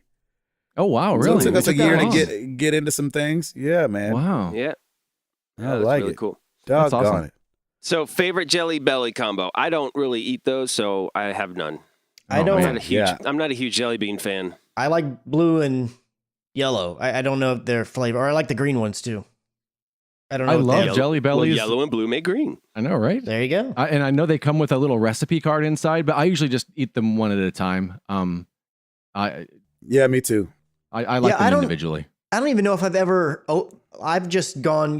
People at work will have like a little candy jar, and I've just been told, those are Jelly Belly jelly beans. I've never even had a bag. Yeah, I don't know if I'd be able to distinguish. Yeah. Oh, okay, right. But we all know we'll have to send him like a bunch of Jelly Bellies. They're so good. Hashtag MTTG historian. There it is. All right. Don Star Lancer. Were there other names considered for the podcast before Married to the Games? Also, what do you think of an episode dedicated to milestones the show has made along the way, or just the community in general? Ooh, I like that. Yeah, what were the names? What was the first part of the question? Sorry. Were there other names considered for the podcast? I don't remember. I remember when Hall and I sat down, I think we just blurted it out, and it was because we were saying something about Married, and it was just, I think it just naturally happened. I don't think we didn't have like a list of names, and we're like, oh, that's the best one. It just kind of came out. And so I remember it just stuck. I remember when I was invited to be a part of the podcast, the only thing that was different was it was singular. It was Married to the Game. When we first, that was a TV show too, wasn't it? When we first started, that was Marrying the Game. But wasn't there about a rapper? Wasn't there a show called Married to the Game? It was called Marrying the Game. Oh, it was the game. Oh. The game is the rapper. Yeah. Right. And so, but I don't think it was called Married to the Game. It was called Marrying. Really? The Okay. Yeah, Marrying and the Game. so I remember talking back and forth with these guys. I was like, well, we don't want to be just married to like our game. We want to be married to the games. And so we had the married to the at some point. Like that was never a question. It was just whether or not we would go singular or plural. Singular or not. Mm-hmm. Yep. It's very cool. Yep. I like it. A little history there. That's awesome. Funny. All right. We got an email. You can email us at mailbag@marriedtothegames.com. And it's from our boy Jeff Swan. So you know I had to take this one. Hey, MTTG crew, it's question time, and if you want my $2 for the week, you had better read it. How's everyone doing this morning? Everyone good? See the eclipse yesterday? Sleep well last night? Before I get to the point of the email, I've been meaning to ask, Router, how are the sinuses? I don't think we've heard about snots or sniffles or hardly anything about your war against allergens since we got treated to the intricate details of your post-surgery nasal polyp drainage. That is funny. That is awesome. And yeah, everything's been really good. I mean, this is ragweed season and normally I'm absolutely miserable and I've been fine. And so, yeah, like that surgery basically took care of most of my problems. I'm still taking shots and doing that stuff, but it's been good. Yeah. And that's really why I haven't talked about it because it hasn't really been bothering me. But thank you for asking. Here's a completely random question for each of you. Ed, what is one of the most rebellious things you've ever done? I'm listening. This is going to be good. You know, at the fair, they have that game where you hit the kind of like a little mini catapult with a rubber mallet and it throws the frog into you have to like let it land in the lily pad. Yep. I gave the guy my $2, then I took the frog and ran away. Yeah. No, you didn't. You rebel. You rebel. I know. It's crazy. Funny. That's funny. You just really wanted that frog, huh? I did. I thought it was kind of cool. Interesting. I love it. Gabe, what was the most thoughtful present you've ever received and why? Oh, gosh. Received? Yeah. Oh, there's been a lot. You know what? Most recently, I think I talked about this on the show, but for Father's Day this last year, Jenny got me boxing gloves because she knows I love boxing. And there's like a little boxing training place over here. So she got me like 2 weeks to train, do boxing and whatever. And I love boxing, and I'll definitely be watching Conor McGregor and I was going to say, you watching it? Money Mayweather this weekend, which will be hilarious. Is it going to be a train wreck? Yes. It's going to be boring. It's going to be a train wreck, It's going to be boring. Here's the thing. Mayweather said that he's not playing defense this fight. Okay. He said this Whatever. this could go. No, but he said this could go. This is what he said. All I can go off of what he said. He said that the one of the biggest fights in history, him and Manny Pacquiao, didn't give the viewers what they deserved. And so he feels like this time he has another opportunity to give the viewers and the fans what they actually want to see. And that's for him to fight Conor McGregor. So, right. It's just what he said. Yeah. So it's going to be a couple rounds. If he's on the offensive, then this is not going to go the distance. He said it's not going. He said it's not going to. Well, yeah, each one says it's not going to. He was asked if it was going to go full. He was like, "There's no way it does." So we'll see what happens. But yeah, I just thought it was cool because it's not like I outwardly talk about boxing a lot, and stuff like that. But it was just cool that Jenny got me those, and I was like, "Oh man, that's really sweet and thoughtful." Yeah. Yes, it is. Chris, what was the last thing that truly inspired you? Oh man, I'm inspired. Go by... ahead, I'm listening. Just kidding. Oh, that's so arrogant. I was just joking. I know, I love it. Jeez. Oh man. I'm inspired by tons of different things. I'm really inspired by music. I mean, I'm inspired by. I watch a lot of video, obviously, because I do video stuff for a living, but I'm constantly looking at photography and other videos. And a lot of times I'll watch videos because I don't really work in a narrative realm. And so a lot of times I'll watch something and I'll turn off the sound, especially if it's something I've seen before, to where I can really just focus on the visuals. I get inspired by that a lot. Different ways of shooting, different angles, maybe ways to approach a scene that I haven't thought of before. And I get inspired a lot by Stacy. She does so many things so well and so thoughtfully. And it's like my brain, I have to focus more specifically on things like a bit ADHD kind of sorts. So I tend to focus on the specific details that I need to know because I don't want to miss them. But she's so good at getting all that stuff, yet still getting all these little subtle details and packing those away and then bringing them back out and surprising people. And I get really inspired to want to be and emulate that style of the way that she's able to do that. That's great. Nice. Awesome. Tim, when was the last time you laughed so hard you needed a second to catch your breath? Funny, it was actually, Ed, after meeting you at the coffee shop on our way back from Michigan, I was listening to a Pandora comedy station. Oh, nice. Because the girls were asleep, and so I had my earbuds in, and it was a Patton Oswalt skit, and it was absolutely hysterical. I was crying while driving. And I love that feeling, like your abs hurt, like everything about you hurts, and you're just crying. It's just, it's pure joy. It really is great. Yeah. And I hope more and more people laugh hard like that. And honestly, that's really why I've been listening to a lot of comedy recently, just to keep with everything going on, just to keep the spirits like lighthearted. And it totally helps. You feel so much better after doing that. So every time I have to drive, I'm like, yeah, sure, I'll drive. Or if I have to go run errands or do whatever, then I go in and pop in some comedy, and it's great. But yeah, it was hilarious. Nice. That's awesome. Jeff, thank you so much for that. That was a great question. I love getting those individual questions and good responses all around. Moving on to Facebook, D High. I learned how to read football defenses through years of playing Madden. So I ask, has gaming taught you anything? Ooh. It's a great question. I'll start. It's taught me to be a little bit more analytical, to take my time and analyze and gather more information before making decisions or even before speaking. Just being able to listen, to look around, because I do that. All of my games, like if I'm in a room, I go, from corner to corner and just sweep everything to make sure I don't miss anything. And that kind of being analytical and constantly exploring and making sure you have information before you go to the next mission or you go to the next move it's actually helped me quite a bit. I'd actually agree with you. I feel like when we did the escape room, I was really glad for all the gaming I had done with games like The Room that's on iPad and things like that. I think it helps fine tune your attention to detail in a certain way. And so, I think that's good, Tim. I'm going along with you on that one. Sweet. I don't really know. I mean, I'm sure that it has, but it's just that I've played games for so long that I can't think of a way that I was before I played them or that it was differently. It's a part of you, man. Yeah. I'm sure that I'm kind of the similar situation that like I'm more analytical than I have been in the past or at certain times. And it's probably gotten more so, especially as games have gotten more complex.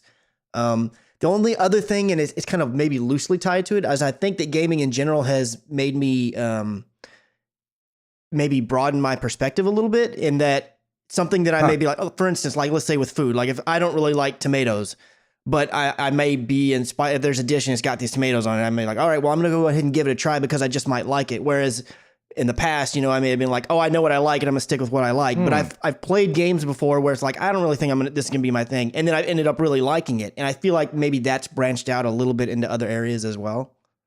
The openness to trying something new because to go against my preconceived notions. That's cool. There you go. That's good. That's a good one.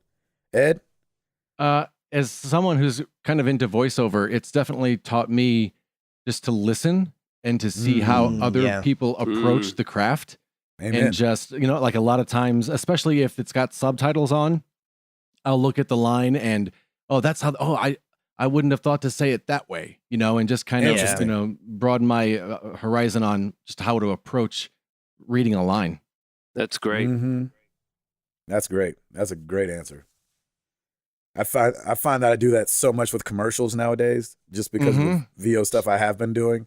Yeah, I'm constantly listening in the background. I was going to say, so you don't skip the commercials anymore, do you? Are you listening to them? Exactly. Yeah. Exactly. That's definitely something I pay attention to. Yeah. Yep.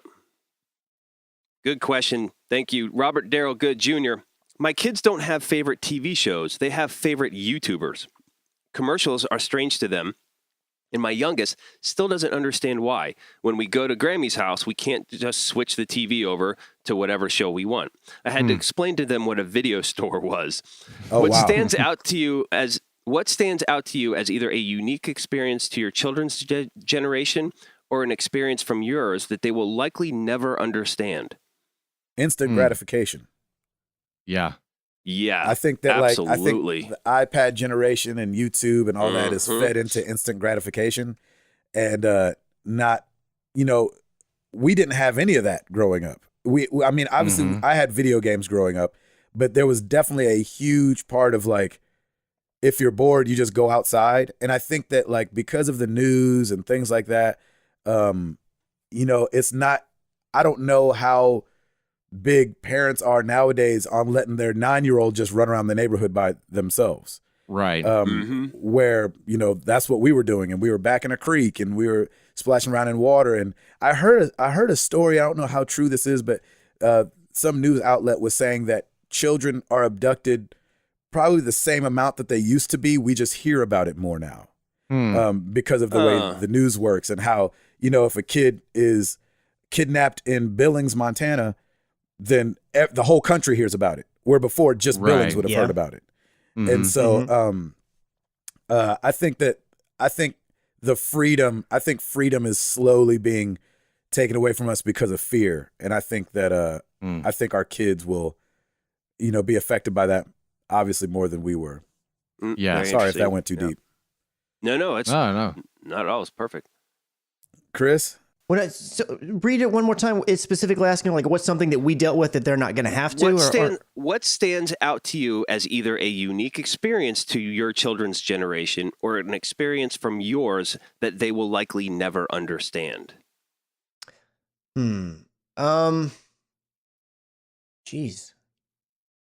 I don't know. I mean, I'm sure that it will be the case somewhere down the road in some way or shape or form, but I don't know that. I feel like my generation is going to be the last one to really experience like memorizing somebody's phone number. Well, yeah, that something like that. Probably. But I mean like a huge information boom. Like I feel like from going forward, like information, you're going to be able to get access to more and more of it, but it's not going to be like we went from you've got people going door to door selling encyclopedias and you got to buy this huge set of books to, oh my gosh, now everything is on a computer. I mean, that's a huge shift. I feel like there might not be another huge shift like that to another generation. I mean, maybe there will be something, but it's hard for me to fathom what that'd be. That might be 100 years from now. Yeah, that's true. And then, like you were saying, it's just a little bitty things like remembering I came across when we were moving the other day, I found a piece of paper stapled together. It was like 6 or 7 pieces of paper. And on it was everybody that I knew, their name and their phone number. And it's like, oh my gosh, it's like, I totally don't need anything like this anymore. Yeah, and the crazy thing too is that some of them it would have cell phone and home phone. It's like for almost everybody, they're the same thing now. I mean, I haven't even had a home phone in forever. I do still know people who do, but I mean, future generations, like it's all just going to be one way of communicating. They're not going to have separate ones like that probably. They're not going to have long distance calling. Nope. Yep. Oh, remember those days? Nope. Yeah. We can't even, We're sorry. here in Nashville, because so many people moved here. Right. We can't even dial somebody's number without the area code anymore. Like we have to dial 615 for any number around here. We don't get just the 7 That's a new digits thing for you guys? That's a new thing for us. Yeah. As of last year. Oh, wow. We've had to do that for forever. It feels like here. Ed? Kind of connected to the phone thing. I miss being able to be disconnected. And like when I was younger, it'd be like, oh, I'm going to call Todd and see if he can come over and play. Oh, there's no answer. Okay. I guess I'll go do something else. Right. Where now, if it's no answer, it's like, what happened to Todd? Does anyone know where Todd is? Somebody text Todd. Right. Yeah. And I just search party for Todd. Yeah. I just loved that feeling of, I miss the feeling of being able to just be away and be doing my thing. And, and that's fine. Yep. It feels like a diss now. Yeah. if you're not being able to get a hold of, like if somebody can't get a hold of you, they're like, "Where? I text you 3 times." You're like, "Yeah, I know." In like a 30-minute span, that doesn't count. Right. I could have been. Or it's always just like personal. Like, what? Why aren't you answering me? Yeah. No. Yeah. Exactly, Tim. So funny. Yeah. It's weird because I'm torn. Like, I love that Piper knows the iPad and knows the phone and she can pick up the phone. Like, if somebody's calling, she knows who it is because, we have these little profile pictures. And so if Mimi calls or if Mommy, like, she can do that. I love that she knows her way around technology. At the same time, I am with you, Gabe. I think the instant gratification of this generation, of our kids' generation, is going to be really frustrating. Yeah. Just because of that, because they want instant gratification. So what I think they will never, I think this generation needs to understand, not that they'll never, but they need to understand patience. And because it's like, I'm going through this with Piper right now, and it's the age she's at too. Like, I find myself losing my patience with her because she doesn't have any either. But again, she's 5, but like, there's just this instant. Everything is right there at your fingertips, ready to go. On the one hand, that's great because you do have access to information. And I talked about it before, like the more information you have, the better informed you are. But at the same time, what happens if you don't have that information, or if you don't have an access to go to the next thing? You have to be patient, take your time, and come up with something else. So it's going to be very interesting this next generation to see what happens. But I like, on the one side, I love the technology side. I love that she's involved in it. We've actually taken away the iPad now at dinner because she actually eats a little bit quicker now and not distracted. So like we're starting more rules like that, and it works. Like, getting her to kind of get away from that and to do other things has been great. So we'll see. There you go. Really good question, Robert. Thank you for that. We've got Mama Bread fan Sherry Crow, inspired by Gabe's post today about the gaming title subjects on Jeopardy. By the way, that was awesome. Yeah. I was like, wait, Fallout, wait. I was like, I have to take a picture. That was great. That's awesome. They had a whole video. So all of those were like, they were all video game names, but they weren't obviously about the video games. But then there was a video game category. Right. And I knew all of them answers, Doc. Of course you did. Of course you did. Nice. I'd have been, make this a true daily double. So she asked, what is your favorite game show? Wheel of Fortune. Nice. We watch it every day. Yeah. Do you really? I have the television set to remind us. Like, hey, Wheel of Fortune's coming on. You want to watch it? It's like, yep. That's awesome. Sure do. Tim? That's really cool. Yeah, I'm with you. I think the wheel is definitely fun. And it's been around for so long, too. So I love that it has that longevity. I mean, Jeopardy, Wheel of Fortune, they all have some really great longevity to them. So I like them both. I kind of like the new version of the Gong Show, just because they say in the beginning, just turn your mind off. It's all for funsies. And I'm like, yes, thank you. I don't want to think about anything. I've not been able to understand that yet. Maybe because I didn't see the first one. Yeah. The first iteration of it. So is that guy dressed up like the host from that one? No, the whole thing is Mike Myers is just, that's supposed to be a real guy. He's playing it as if that guy actually exists. His name is actually in the credits at the end as the producer, Tommy Maitland. He just made up a character. Oh, so it's not somebody that, okay. I just figured he was putting all that makeup on to play the old guy that used to. No, it's kind of like Jiminy Glick, where it's a character who's supposed to have been around forever.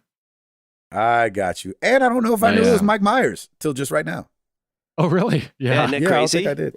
Isn't that nuts? Yeah, he looks like, I don't know why he looks like Robin Williams to me, but he looks like Robin Williams dressed up as somebody. He kind of does. A little bit. Chris? My favorite is probably Price is Right. I feel like it's like comfort food. I can just have it on. But I also really like Wheel of Fortune, mainly because Stacy's really good at it, and I just want her to go on that show so bad. So I like to watch it to see her watch it and like guess everything and figure it all out. Awesome. Yeah, exactly. I want to go on Price is Right so bad. That's like one of those games that's been around my whole life. Yeah. Ugh. Yep. I'd go on that junk in a second just because it'd be cool to meet Drew Carey too. But I know, right? That would be cool. Great question, Mamba Bread fan. Thank you. Final question on Twitter at Flowing with Rain. Whose ultimate voice line in Overwatch is your favorite? Answer by doing the line. Router can do a turkey impression instead. Yeah. All right, I'll go first. There you go. Chris? It's high noon. Ooh, well done. Ed? Oh, I can't even remember what. Justice reigns from above. Nice. Nice. Moving with the payload. I knew you were going to say that one. That's not his ultimate line.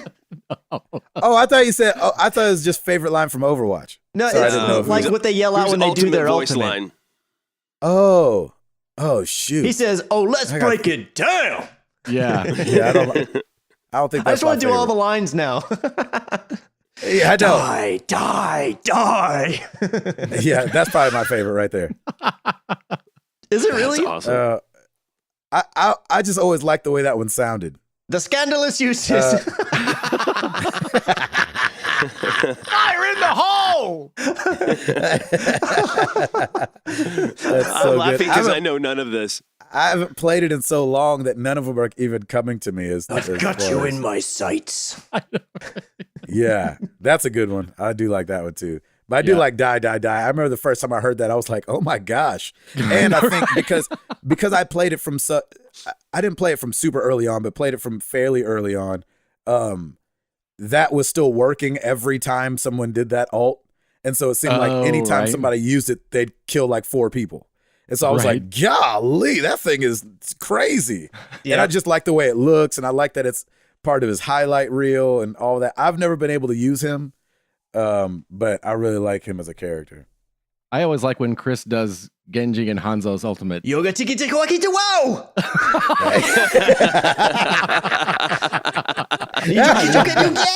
That's awesome, That's my Chris. favorite part of playing with Chris. Oh my that's so gosh. funny. that's Oh, that funny. game is Do you so even play as good. Hanzo?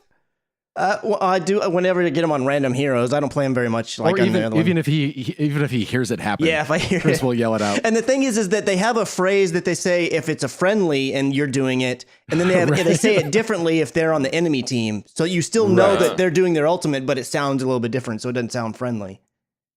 Oh, that's so good. awesome. That's funny. That's I've a great got one. you in my sights. That's so There you good. go. And that's how we'll end it. Thank you so much for all the questions, guys. We really appreciate it. It's Nice. always fun to do these, and we've had we had good ones today. Yes, we this did. week, so it was awesome. Yeah, we did. Go team. So this question, yeah, go team, go. Go team MTTG crew and fam. This question is probably, I'm going to be on an island again on this one like I was last week. All right. But what game have you set out to play even though your expectations were really low? Remember I talked about Shenmue 3 was going to be tied into the question of the week this week. And that's how I'm feeling about this game. Like, I'm going to set out, I'm going to play it, I'm going to buy it, but my expectations are pretty low for the game. Is there a game that you've bought where you're like, man, this might not be any good, but you know, I gotta, or I want to play it, but you didn't have high expectations for it. Sometimes it's easier to do that with movies. Like I went and saw all the Rocky movies, like the newer ones that came out, and I was like, this is probably not going to be good, but let me just go see this. You guys have anything like that, Chris? It might seem a little strange this answer, but I'm going to say Inside, and the only reason is because I've kind of with Hall. I wasn't a big fan of Limbo. I liked the art style, but the gameplay I didn't like. So it was a similar situation where it's like, well, I really like the art of Inside, so I'm going to buy it just based on that. But I'm not really sure if it's going to be my thing, and I ended up really liking it. Nice, Ed. Yeah, I wasn't expecting anything out of Persona 5. I was like just bored and wanted to try something. And I was like, this looks like a Gabe game. And I had a good time with it. I put in over 100 hours, so I didn't finish it, but I still really enjoyed myself. Yeah. There you go. Tim? Yeah, I was still salty from the Assassin's Creed Unity, and when Syndicate came out, I'm like, well, I have to get it. It's what I do. And so I went in with very, very minimal expectations, thinking this is going to be a disappointment, and ended up, that was my first Assassin's Creed Platinum. Loved that game. It was great. Look at That's that. awesome. I love that. So let us know what games you've set out to play, even though your expectations were really low. Use hashtag AnswerMTTG, and we will read those next week. Thank you guys so much for being here. 258 in the books. And we hope to see you again. Come hang out with us. I'm Gabe Patillo. That is Tim Router. That is Ed Placencia. That is Chris McCracken. And we are married to the games. If we are up out this thing, yeah!